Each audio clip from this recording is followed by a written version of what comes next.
Hi, welcome to my channel, Swedish Movie Guy. Here I will rank and sometimes review my favorite movies, both old and new. In this video I'm gonna pick my top 5 movies from last year, 2022. Last year was a good year for film and cinema, when we finally were able to go and see movies on the big screen again. And I enjoyed a lot of movies from last year, both in the theater and at home. Here you see a couple of them that didn't quite make my list. So who did? Well, let's find out.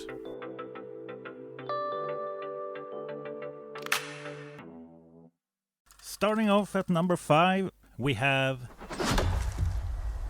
Why do you want to hunt? Prey. Because you all think that I can't. This is the newest installment in the Predator franchise and came out of nowhere with a clever new setting for the series. The story follows a young Comanche girl called Naru, who wants to prove herself as a hunter. While improving her skills in the forest, she suddenly finds herself having to protect her people from a vicious alien that hunts people for sport, as well as French fur traders who destroy the buffalo they rely on. Going back to the simple roots of the original Schwarzenegger movie from 1987, she has to study and learn how the Predator works to find a weakness she can use. In the end, it's not about muscle and strength, it's about being smart.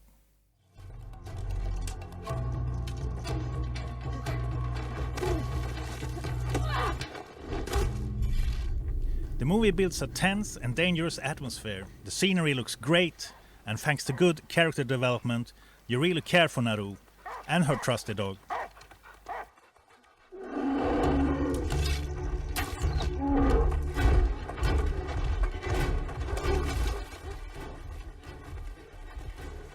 So overall, a prequel done right and one of the best entries in the series. Okay, coming in at number 4, Elvis, the new biopic of the King of Rock and Roll, with Austin Butler as Elvis and Tom Hanks as his manager Colonel Parker.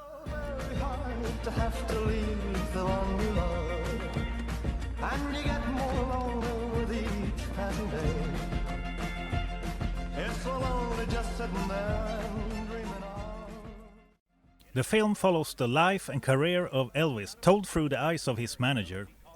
Personally, I'm a huge Elvis fan, and knowing how difficult it is to portray Elvis convincingly, I have to say Austin does a fantastic job.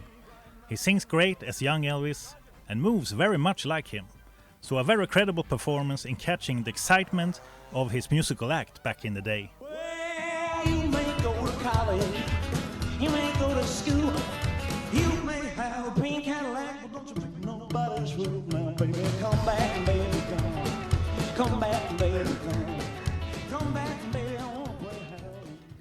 I also like the visual style and editing of director Baz Luhrmann. The movie pops with vibrant colors and the music numbers are just great. Someone as important as Anne-Margaret, however, is weirdly missing, and there are some historical inaccuracies, probably for dramatic effect, but nevertheless noticeable, especially for an Elvis fan like me. But still, a very entertaining and emotional film that hopefully sheds some light on a few debated things about Elvis's life and music. In 3rd place, The Batman. I had no big expectations going into this film really. It wasn't really on my radar beforehand.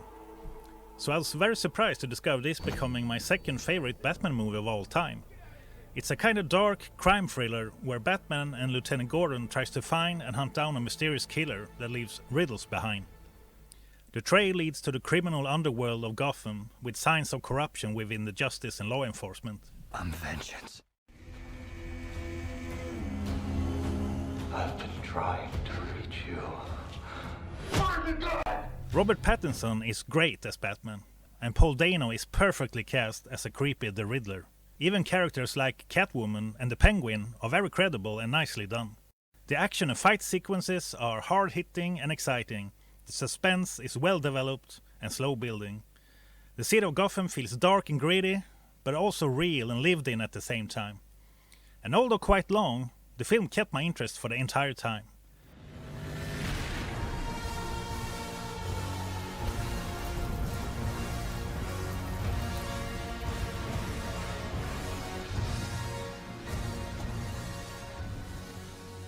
Coming in at number 2. Okay. You just run out there, you get the truck, you come back and get me. I will keep a lookout. Love it. Love the plan.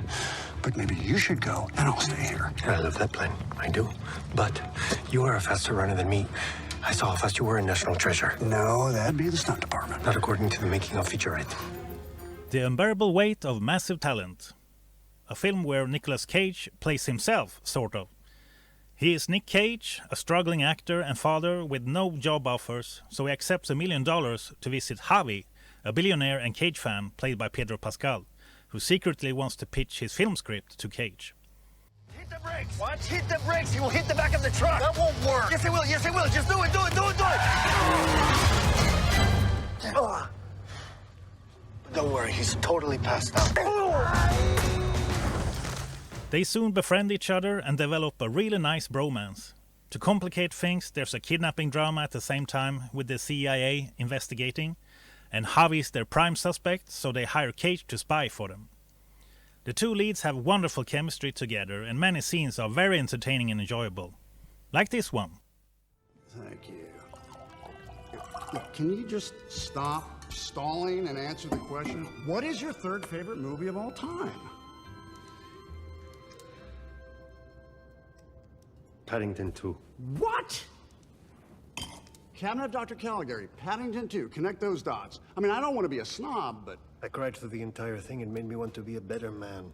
Bullshit, Mom!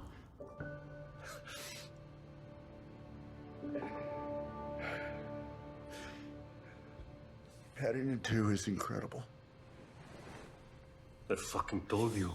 Yes, overall, a really funny action comedy with colorful characters and scenery.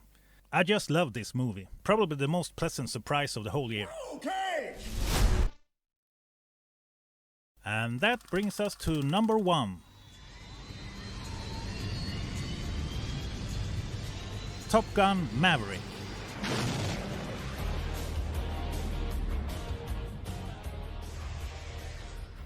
In this long-awaited sequel to the 80s classic, Pete Mitchell, aka Maverick, is back at Top Gun, training a new batch of young pilots for a specialized mission. Here he meets and confronts the son of his late wingman Goose, nicknamed Rooster, and that clearly brings back some memories, as well as creating some tension. Well, let me just say that this is an entertaining blockbuster, a sequel done right, that builds upon the original and continues the story brilliantly. Come on, Mav. Don't think. Just do.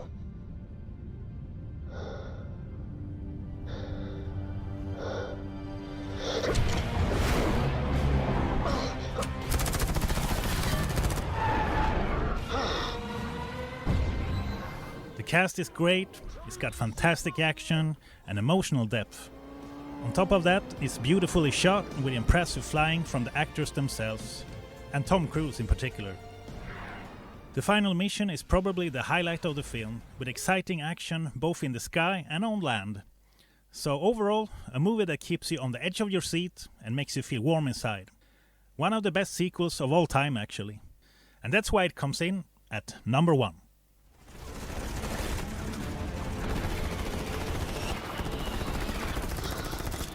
One last chance. You can do this! Come on, Maverick.